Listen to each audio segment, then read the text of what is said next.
Are X-Men soft? We'll find out in this episode of Dice Club.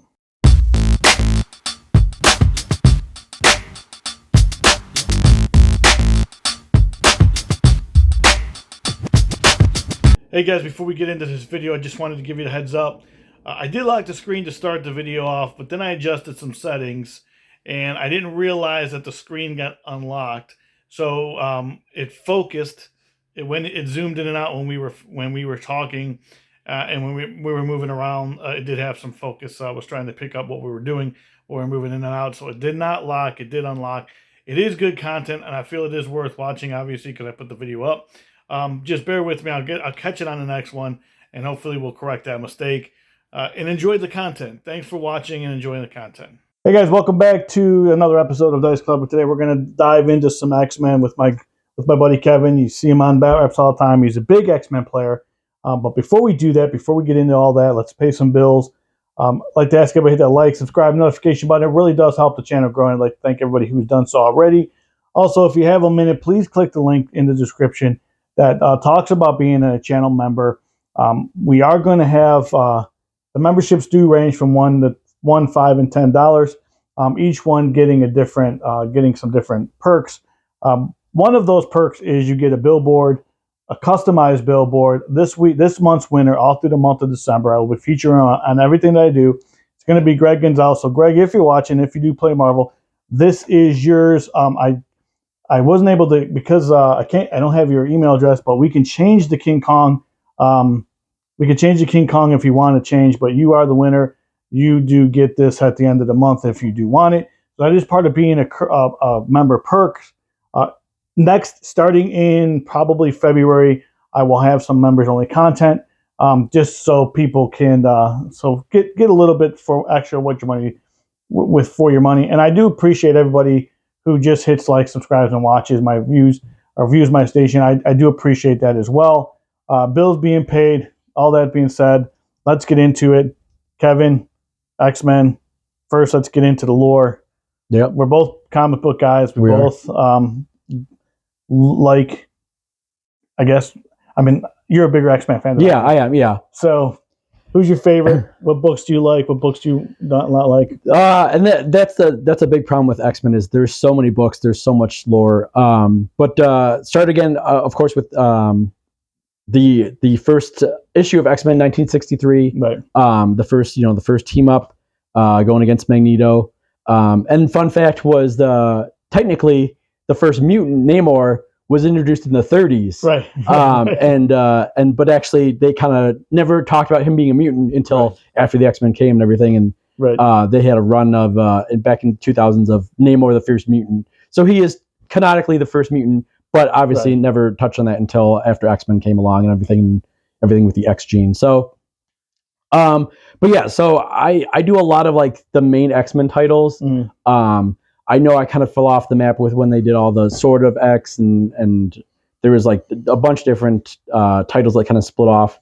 So I'll read things here and there, but mostly stick to the main X-Men titles. I know they just did their big gala event that they have every year where they kind of switch up the team and everything. So, yeah, I mean that's basically where I fit with the lore. Gotcha. And guys, actually not a sponsor. So Marvel, if you're listening, the Marvel app for $10 a month is super good. You're about 6 months behind, but at least it lets you read any Marvel comic. Again, give a little plug here. Lets you read any Marvel comic from the first X-Men, right? Even up to the first Submariner. Yeah. Until like I said, 6 months from now. So anybody who's watching this that is any kind of idea ties with Disney, send them my way. Maybe we can get. I'm just kidding. I was a big fan of Uncanny X-Men growing up. Yeah. With when there's the big. I call them the big five, but they're really not. But like Cyclops, Beast, Storm, Gambit, Iceman. Well, yeah, Iceman a little bit before where I really jumped in. In the early '80s is really my time. Okay, it's more of a classic, between classic and Uncanny X-Men. Yeah. Okay. Huge Nightcrawler fan. Like Excalibur. Big fan of Nightcrawler. I know he's not coming out. We're not going to talk about Nightcrawler in this. We're not going to talk about any characters that have not been released yet. But yeah, so that's I mean, and I think that pivoting towards the game, I think that this is what Asmodee does really well, is makes it feel like we're playing characters out of the comic book. Yes, absolutely. They really do. Their powers are very flavorful. Their abilities are very flavorful. Everything that they do on these cards, I think Asmodee has done a great job. Yeah. In making us feel like we're playing these characters right out of comic books. And guys, if you're a comic book fan, hey, click comment. Tell me what you like, what you don't like. Who's your favorite X-Men? Who's not your favorite X-Men? Nightcrawler is my favorite character out of all the X-Men. I got to go X-23, Laura. Yeah. She's my girl, so yeah. every time we play. So that's the kind of lower part of it. We're gonna go, there's so many of them, guys. There's 15, 16, 18 X-Men. So we're not going to get into huge detail, but we are going to talk about some of the main guys. We won't talk about Domino, we won't talk about Beast, and we won't talk about Magic because Beast was covered in our Inhumans video. Domino will be covered in our X-23 video, or I'm sorry, X-Force video, and Magic will be covered in the Convocation video. So we'll get more into those characters in a little while. We are going to go into like Cable and stuff, which is also X-23. I'm sorry, X-Force. X-Force. And Cyclops, which was X-Force originally in the comic. But yeah, so let's talk about leadership. Let's talk about, the new leadership for Storm and Colossus. Cyclops. I'm sorry, Cyclops. So yeah. I'm going to put their card on the screen. You guys can read along with me. So leadership, now we have X-Men Blue. I'm not going to read the whole thing, but essentially it's when an allied character deals damage to an enemy character, then the character that does the damage, if it's within 5 of another character, it gains a power. That ability can only be done once per turn. Really good. Field leaders actually, I don't think used enough. Yeah. I really don't. For 3 power, allows you to move a character around, which is really good. Advanced, hit and run is really good. Cyclops uses that all the time. Yep. Which is basically this: a character can make an attack, a move action after it makes an attack. And then quick draw, again, adding dice to your defense, in my opinion, is always really good. Yeah, with the possibility of actually damaging the opponent. Exactly. If you're not doing any damage, yeah. The clackback. The Optic Blast is, again, Cyclops solid card. Yeah. Cyclops solid card. New leadership, really good. Yeah, his new leadership is a vast improvement, I think, over his old one.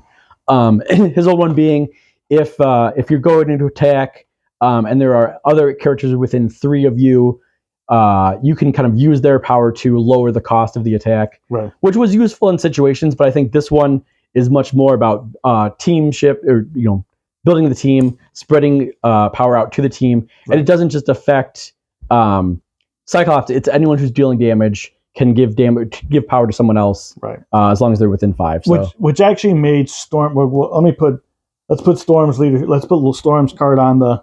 Yeah. Let's put Storm's card on there. And Ken, what do we got for Storm? So Storm, again, she's got her X-Men Gold leadership, which is basically it's 2 parts basically. First of all, if there's a character, this is once per round, that is not holding an objective, so they can't be holding an objective token at all. If they are within 2, they can be placed within 1 of that character. So basically, you're getting up to a range 3 place. And now, again, she did also go through a upgrade. So it used to be free. Now it costs 1 power, which is not a big deal.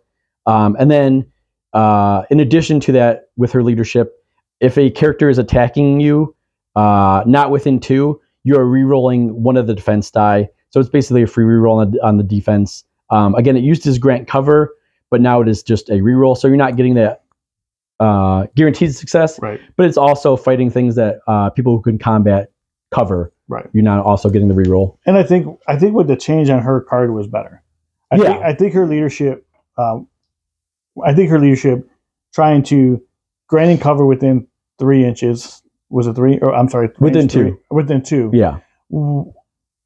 That's when it was out of it, right? Yeah. You had to be within range. If you were outside of range 2, you got covered. You got covered. That's what I'm saying. Yeah. So granting cover outside of range 2, when you had to hold objectives, right, and get within range 2 of them anyway. Yeah. I didn't think that was a good. You follow what I'm saying? Like, right. In order to get within range 2 of her, she has to play the back, and I don't think there's enough characters in a 20, 19, 18, 17 threat, depending on the cards that your people are bringing now, where she can only stay back and not cover objectives just to grant cover. Well, no, it was anybody. No, I know, but what I'm saying is you have to go onto an objective to hold an objective, and in order to your opponent to get within that, it's within it's inside of her cover bubble, right? Because you're already, you know what I mean. So it didn't really do anything, unless you're a long range shooter. Right, a long range, exactly, yeah. So I didn't think that was worth.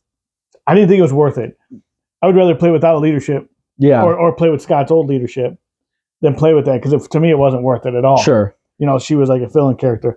I'm gonna go over Jean. Let me put Jean's card on the board, because Jean, I think is again an underutilized thing. With her new card, I think she's really good.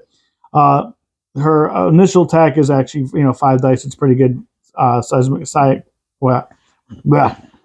bolt, telekinesis force is all good. All the ability to move characters around is always good. Battlefield manipulation, again. Matter transmute. I can't even say it. Transmutation, where you can push an active character, which is good. Shield mine is good, and then where enemies can not be advanced placed, not be advanced placed and shot or pushed, and then her ability to get. This is what makes her really good. So, as we're looking at the card, let me pull you guys out. As we looked at the card, every one of her abilities allow you to push people around. And she was power starved before the change. Right. After the change, I think this is what made her a decent 5 threat. Yeah. Because I think people underestimate the fact that movement in this game is absolutely huge. Yeah. And that's how you win. That's how you win games, especially now that people can throw people all over the place. Right. Jean's ability to take an active player and to move that active player back on the objective within range 2 of her, and she's pretty tough herself, going up to 6 life. I think she's pretty solid. Being able to move, getting 2 power in the power FA, so she's actually starting with 3 power. Right. And being able to move people around based on that, I think it's really good. Another underrated character that me and Kevin both feel is Gambit. Let me put Gambit's card up on the thing that yours. Oh, okay. I think. Yeah.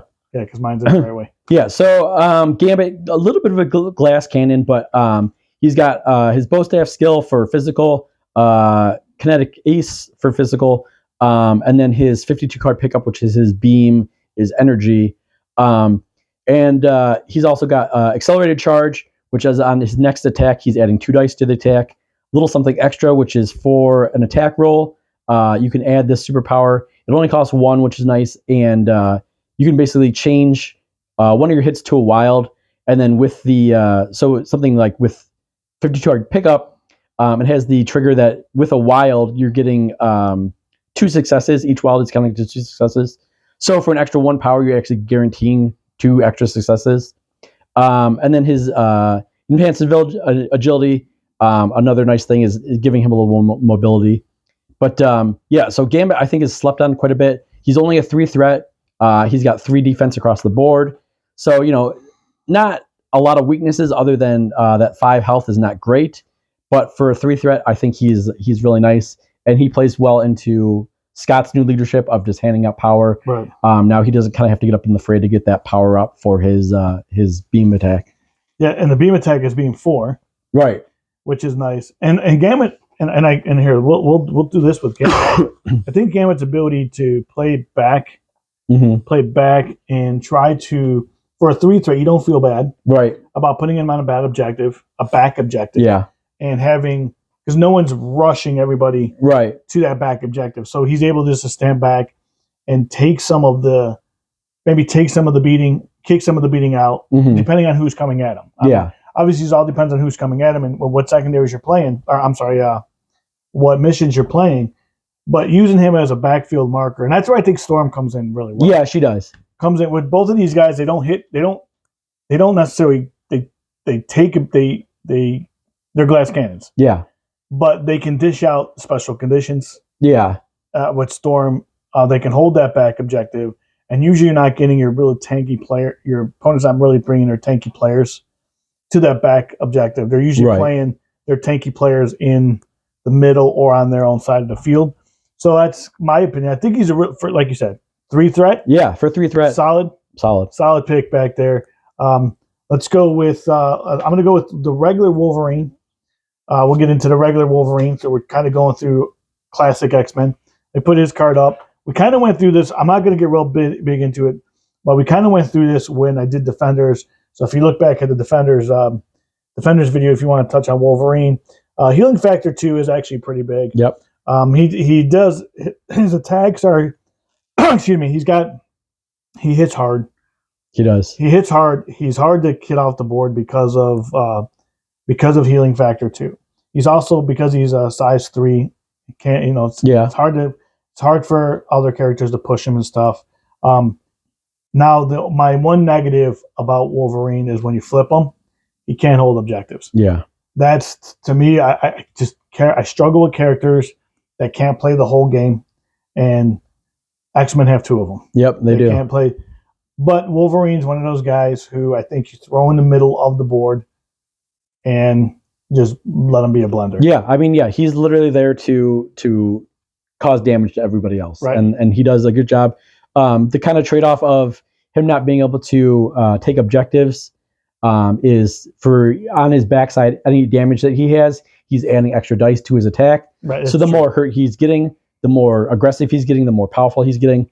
And that healing factor is going to help stay in the game. So, he's going to be on the board causing issues, but he is not going to be taking objectives or anything. So, and we're going to get into a combination with Wolverine, I believe. We'll just touch on it just so I can say it out loud and remember it. What's the card? Exceptional Healing. Oh yeah. Mm-hmm. So we'll talk about that a little bit more.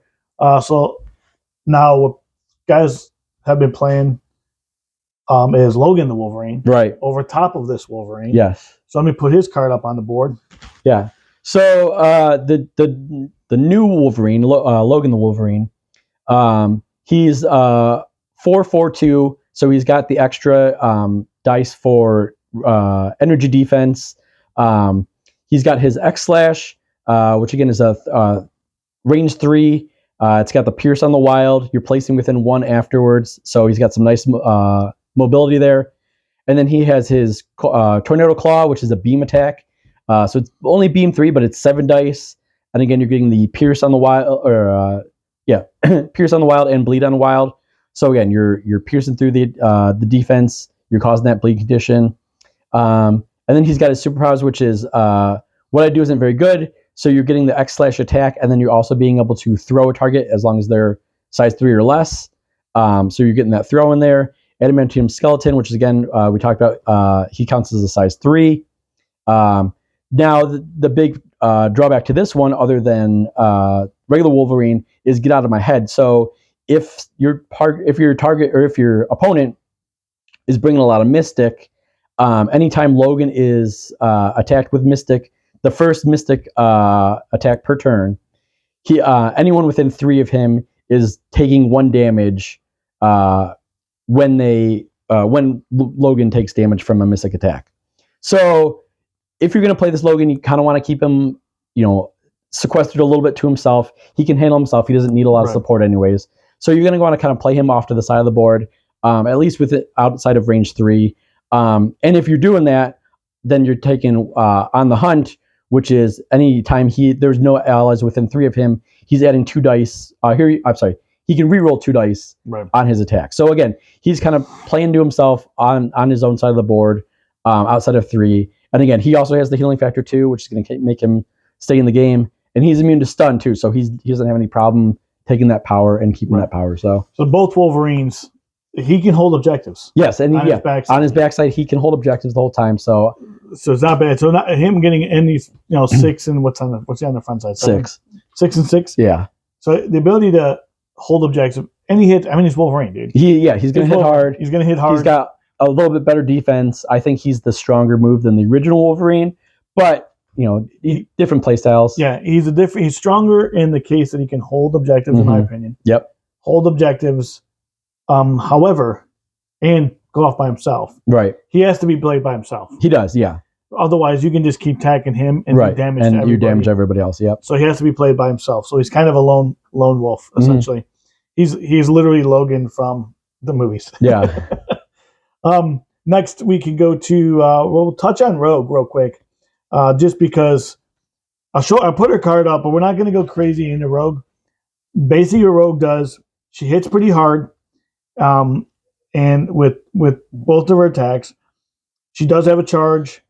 However, she sucks power. Yeah, and that's what you want with Rogue. I mean, she has a 4 threat. She is pretty tough. She does have flight. She is immune to poison, but her ability to sap power from other people is really why Rogue's on the table. Right. You're going to go against, again, in my opinion, with Rogue in lists that you see maybe when you're facing like Dormammu, or when you're facing some of these guys that just love power. Yeah. Immortal Hulk. These are guys. These are characters. She's a character like Penance there with Ghost Rider. All they want to do is suck power away from these big monster characters, or even the little characters that can, like Doc Strange, who gets off different abilities around his power. Now we'll go to one of your favorites. Yep. One of your favorites is Psylocke. So this is Psylocke, Betsy Braddock, or I guess Elizabeth Braddock. So she's 3/3/4 for defense. She has her telekinetic katana, which is a energy attack. It states it's energy attack, but you can actually pick before you attack whether you want it to be energy or psychic or mystic. I'm sorry.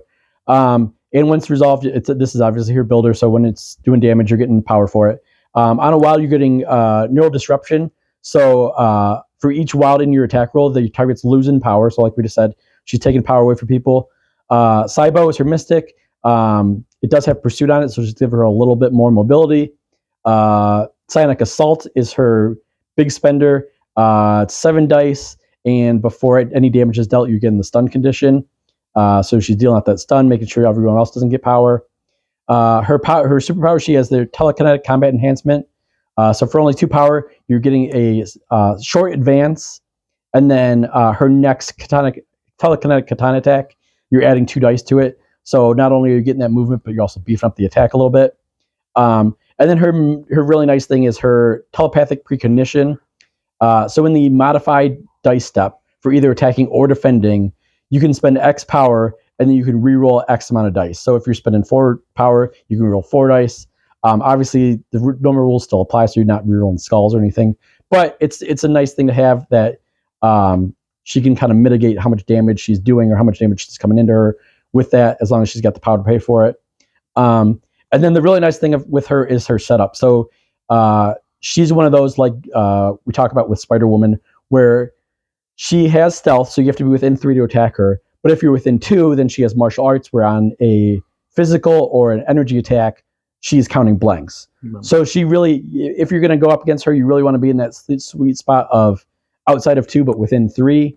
And she has the mobility to kind of keep you either outside of it or inside of it with getting that martial arts. So really versatile player, I think, really versatile card. And for a 4 threat, I tend to include her every time I play. Yeah, well, and I'll tell you what, one thing that's huge with her that I think it's overlooked a little bit is the fact that she has 2 mystic attacks. Yeah. And not in a lot of these lists that we're seeing, at least in our meta, mm-hmm. Not even even in a little bit in our competitive meta, we're not seeing too much mystic. No, not with X-Men. Even like mystic defenses either. Like there's not many that go out. I mean, unless you're playing like a Dormammu Dark Dimension or Defenders with Doc Strange. Doc Strange, yeah. We're not seeing a lot of mystic defensive abilities. Yeah. You know what I mean? And the other thing that I think is huge, and this goes to any character, not just with her, but Pursuit is insane to me. Yeah. Like, again, we've talked about it. You've heard me talk about it with MCP over and over and over again. You've heard me talk about it with, also in 40K, but specifically in this game, movement is huge. Yep.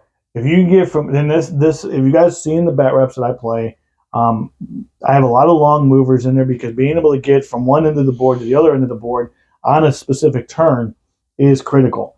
So for me, at least, for maybe my play style.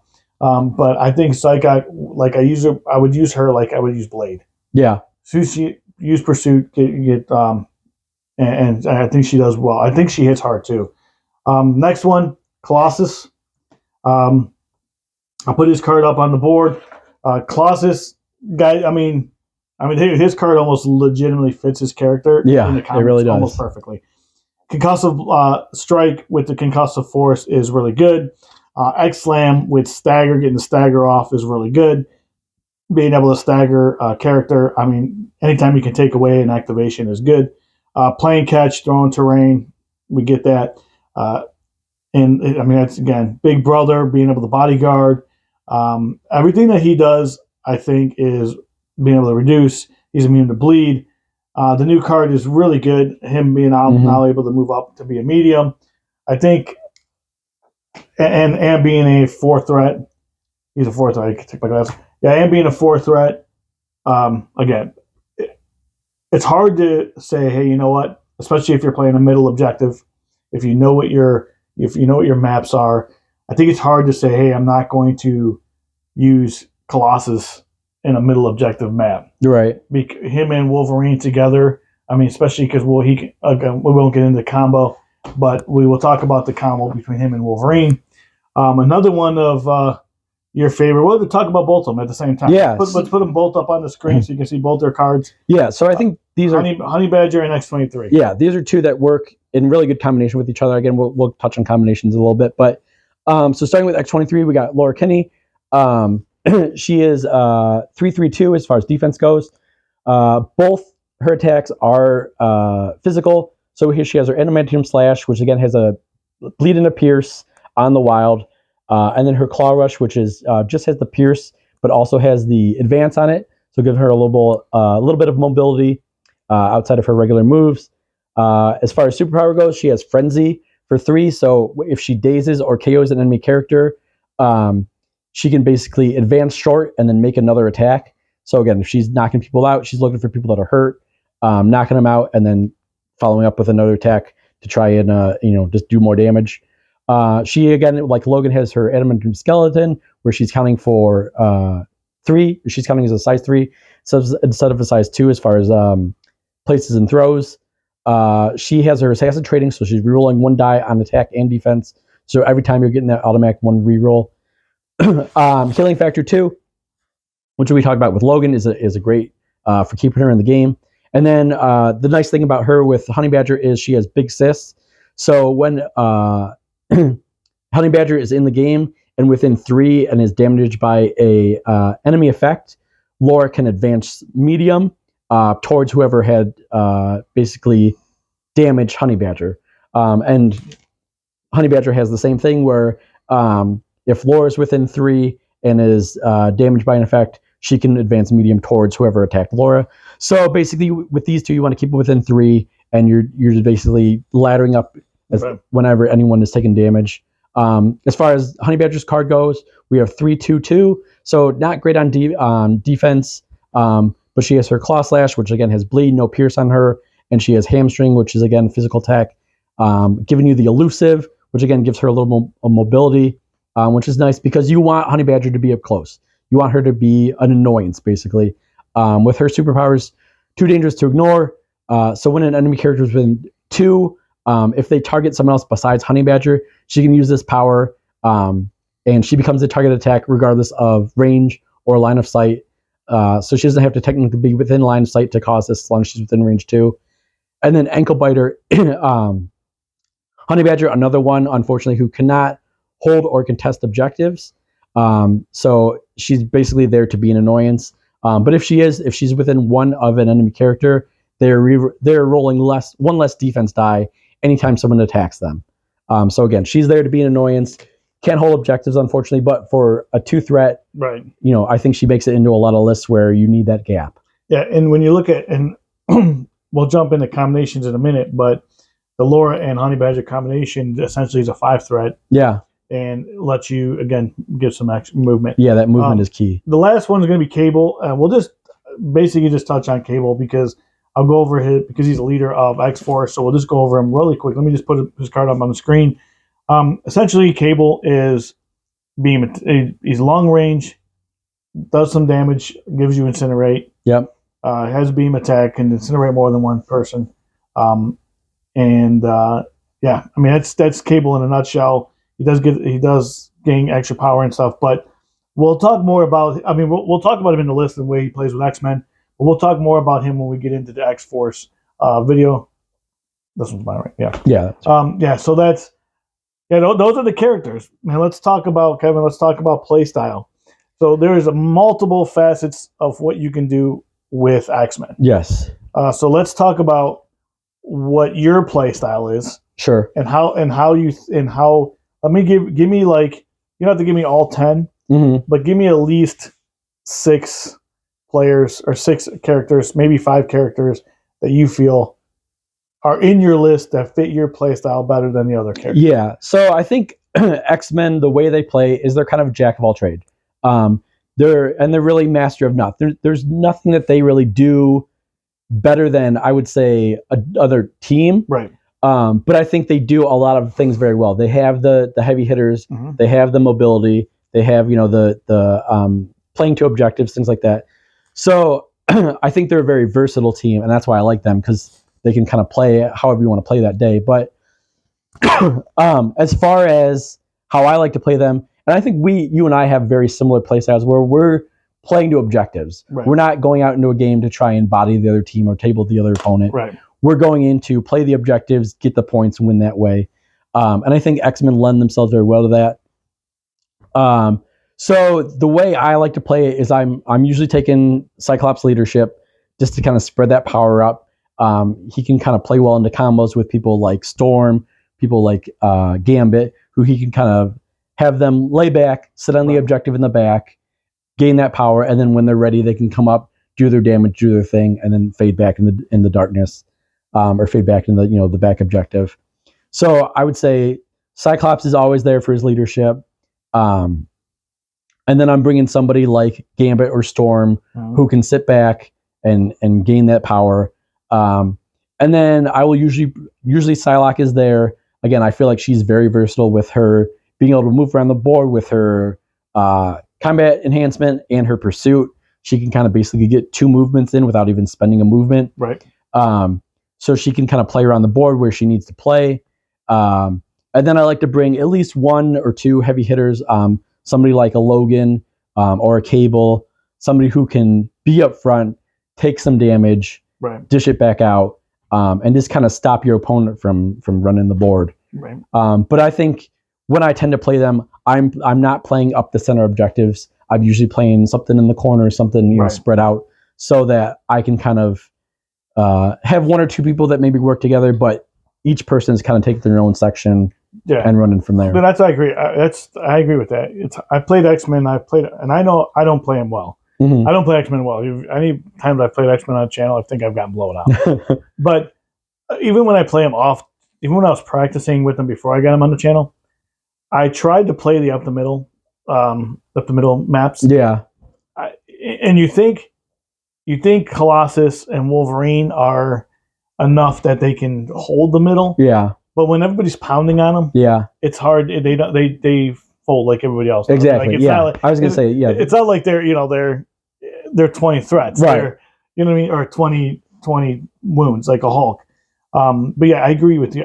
But on an island. Oh yeah. On an island, they're solid. Oh yeah, absolutely. Like Wolverine.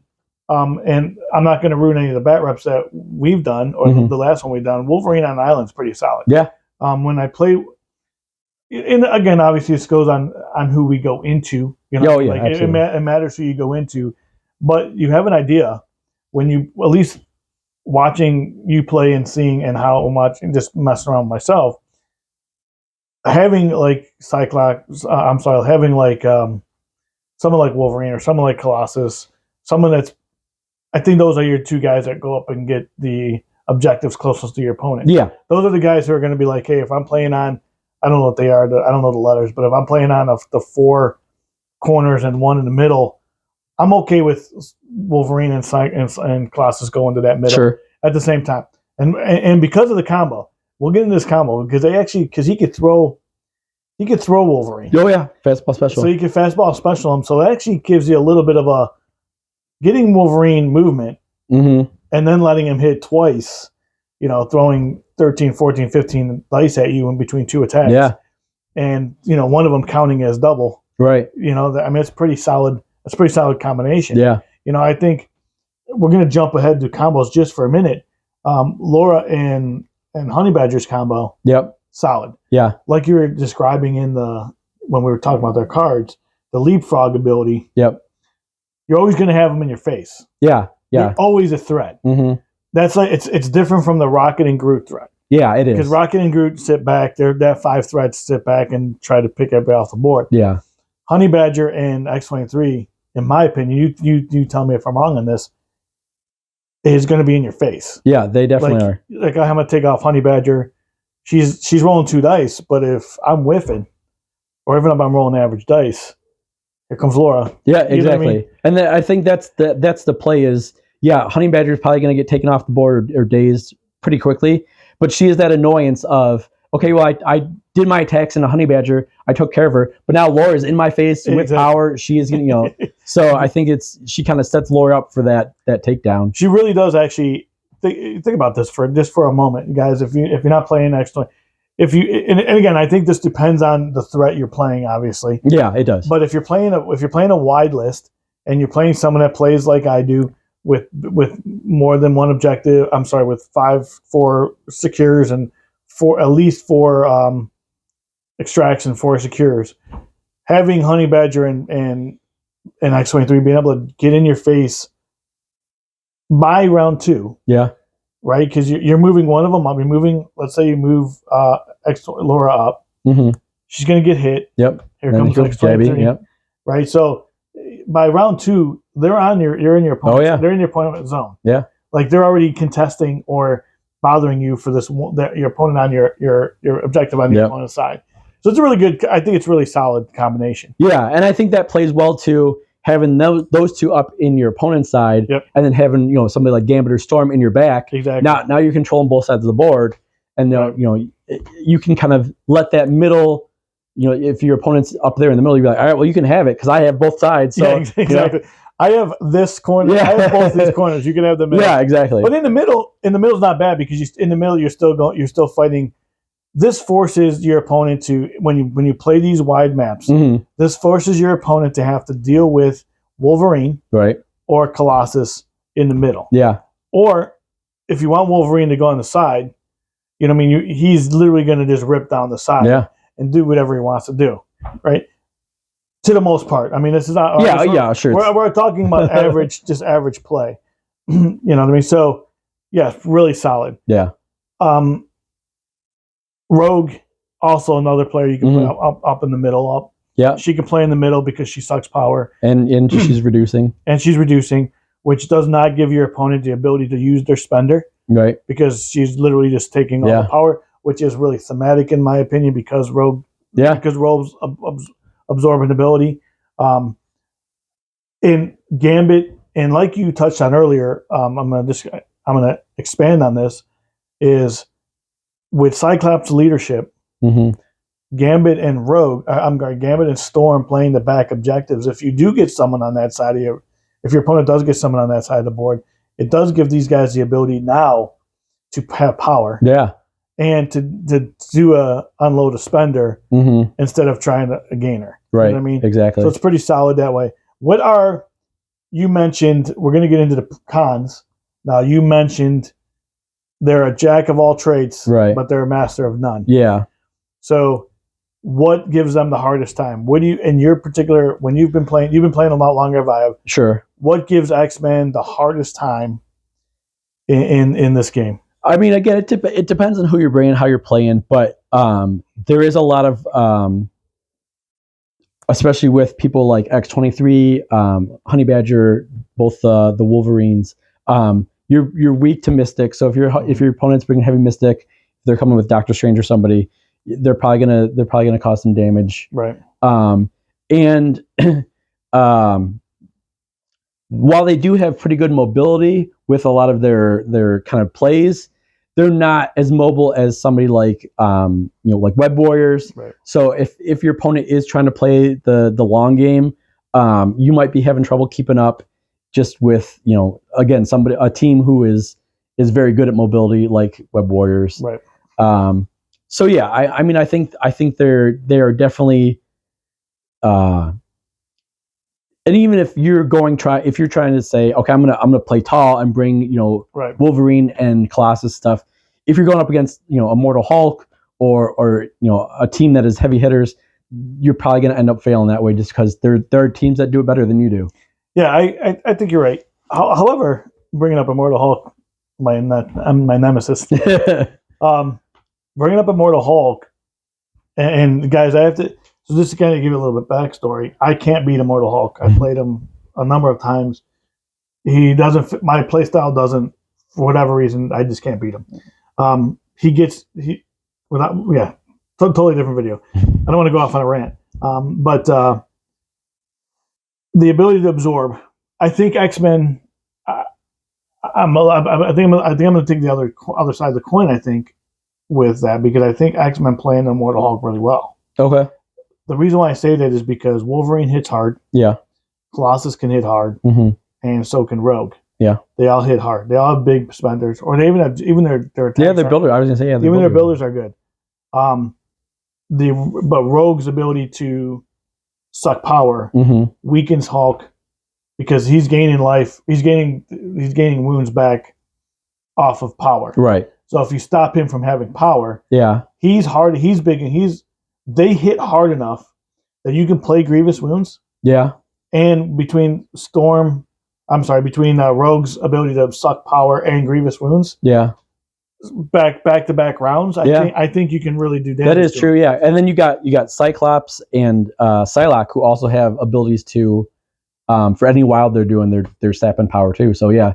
Yeah. So I think they played an Immortal Hulk really well when you look at that combination. Yeah. So that would be if you guys are struggling with Immortal Hulk, every Final Faction focus I do, I'll give you some tips to beat Immortal Hulk. There you go. Because I think it's the most ridiculous character in the game. Yeah. As far as what they do to him, but yeah, I think that you have an answer to Immortal Hulk. Maybe not Malekith. Yeah. Or maybe not someone like that. Although sure. they didn't. Although I don't know, man. X-Men hit hard. They do. I mean, yeah. If you're playing them the right way, yeah. They can. I just don't think the tall lists. I don't think the tall lists are an issue.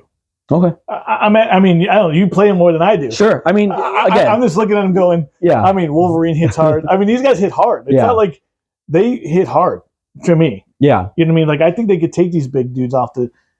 But I'm also playing Web Warriors, a real wide defenders list with a lot of long movers. So right. I can't hit that hard. Yeah, I was gonna say. I'm looking at it from my point of view of the list that I play. Right. And my style of play is moving all around, moving objectives. Yeah, and that's the same way I do. I tend to play long rather than tall. So yeah, I think if you want to play that way, you can definitely make a tall X-Men team that's going to do some damage. And they're not expensive. No. So I would agree with you that is a way to play. Playing them the way you play them is one way to play them. Yeah. I think that as we're talking, this is in my mind. Maybe I've been playing them all wrong.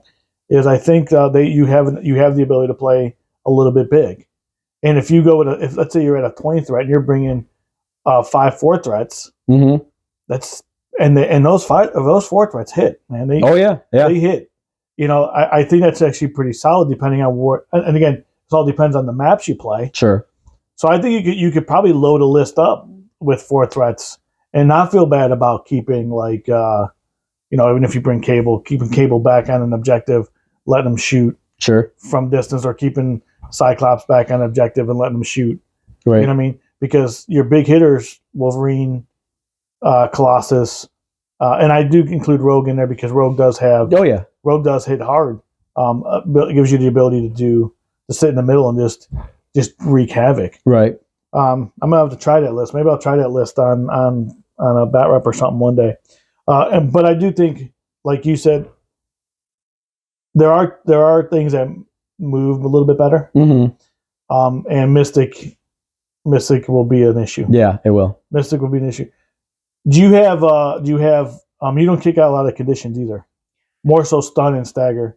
Yeah, stun and stagger. You have Cable who's given incinerate, you have Storm who can give out shock. But yeah, they're not a condition heavy team like some of the other teams out there. Like the defenders, right? Like, really are convocation. Yeah. Some of those guys kick out some it's hacks and all that, all that stuff. So not a very condition heavy army. Right. So that can actually hurt a little bit, but that hurts everybody. Yeah. That hurts everybody. But yeah, they do a lot of good things. I actually think you nailed it right on the head. I think they are a jack of all trades. Yeah, they really are. And I think they can play in everything. In your list of 10 that you bring can be a tall or wide list, right? Depending on what you want to do. Yeah. Combinations. Let's go back to the combinations real quick. What other combinations do you like to use besides Honey Badger and X-23? Again, obviously X-23 and Honey Badger. Combos that I like to use a lot are, like we said, things with like Cyclops and somebody in the backfield, whether it be Gambit or Storm, handing out that leadership. They can kind of play well to each other. Like we've touched on before, Wolverine and Colossus, using that fastball special to kind of get some extra mobility in. But I mean, there's a lot. I feel like X-Men with that versatility, you kind of have to set up your plays beforehand. So looking at who you're going to bring, how do these people play together? How do they, who can I kind of group up? Who needs to stay by themselves? But you can really set up those big combos, those big heavy hits very well with X-Men. I think that does it. Now that we're talking about this, I think you're right about that. Is they do that better than a lot of other teams. Yeah, like you can literally put guys together knowing that they match up pretty well, and guys that can handle their own by themselves. And just a little bit of flip side to this. If you don't bring X-23 and Honey Badger, which is a 5-thread, I think you can actually bring Jean Grey into a bigger list. Again, we're just talking about the play styles. Going back to the play styles, where if you're going to go wide, that's great. You bring those two, and I think it lets you do what we talked about, that combination of getting up in your opponent's face. But if you bring Jean, if you go big with, like, if you're playing the 20 threat and you bring Jean and you bring all your big hitters, she has the ability to just move people all around after they're active. And she's 6 wounds. Yeah. So she's not hard to take off the board either. You know what I mean? She's harder to take off the board either. The cards they have are really good. Yep. First class is good. First class is huge. I think that it doesn't seem like a lot, that first interact that you're not paying power for, which is like, oh, it's 1 power. But really the ability to get up and get ahead early on in the game, I think can really help the momentum swing your way and keep that throughout the game. Well, not only that, dude, that's a huge. But the fact that you can go up, grab a token, and sit on an objective and flip it. Yeah. If you need to. You literally can first turn can flip an objective and pick one up. Right. For nothing. Yeah. I mean, we still have to pay for the flip. Yeah. But still, interacting with the council or something for free. Yeah. It's pretty solid. It's nice. So what else do we need to talk about? Exceptional healing. Good card. Really good card. Really good card. So yeah, with anyone who has a healing factor, basically they can reduce it down to 1 damage. So if your opponent's spiking, that's the perfect time to play that card and just be like, nope, now it's just 1 damage now. Exactly. And then Wolverine heals. Yeah, like if it's so dumb. Like I'm not a huge fan of it because it's happened multiple times. Yeah, where the healing factor comes in, and I mean it works with Lizard too, but it does. Yeah, but still, I mean, there's not like spiking on Wolverine and then having him go, healing factor. Yeah, healing factor, and then it's under my turn. I heal that anyway. Yeah, so, exactly. You did nothing to me. and that's honestly in our game. Mm-hmm. I'm not. There's not a lot of spoilers later because this happens at all of me and Kevin's games. I don't go into Wolverine. Yeah. The only time I do is if I have to. Sure. Because we got we're battling over a point or something. Yeah. And I have no other attacks. But I just let Wolverine just do what he's got to do and run around and ignore him. Try to ignore him. Yeah. So a little bit harder said than done. Any other cards besides like patch up? Those are those are for everybody. I mean, again, they do have a little bit mobility with Tamima X-Men. Yeah, that's nice card. So yeah, so if you want the extra mobility, that's a good one to take. We talked about fastball special with Wolverine or Colossus throwing Wolverine around. Right. But yeah, I mean, I think that's pretty much all the cards that are real. And we talked about the pros and cons. We actually see the preview cards that are coming out. We know it's coming. Right. I'm actually pretty excited about those. Yeah, I like the characters. Yeah, I do. I think we're to see. I'm anxious to see what kind of leadership we're going to get from Xavier. Right. But yeah, I think all the new characters coming look really great. There's Shadowcat or Kitty Pryde. Yeah.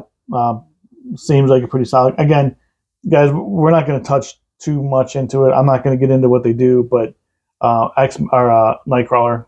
Yep. Glad they're bringing Nightcrawler in. Really looking forward to Bishop as well. Iceman, I think, is a cool character because obviously he was an original. Yeah, I was going to say he's one of the originals. One of the originals. But I think out of all of them, Bishop and Nightcrawler are the two that I'm really looking forward to see more.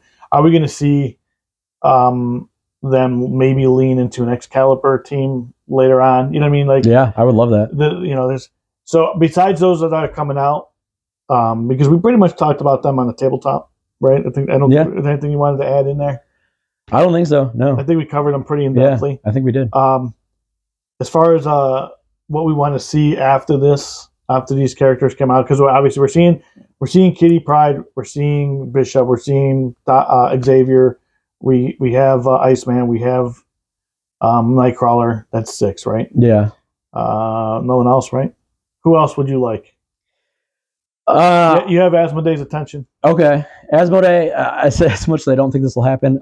You talked about Excalibur. Yeah. I would love to see a new version of Betsy Braddock as Captain Britain. Mm-hmm. I think that'd be really cool. I really like that whole run they did with her as Captain Britain. So I think that'd be cool. And maybe even going off of X-Men, maybe they have an Excalibur affiliation. Right. But going back to classic X-Men, I think we need Jubilee in there. Yep.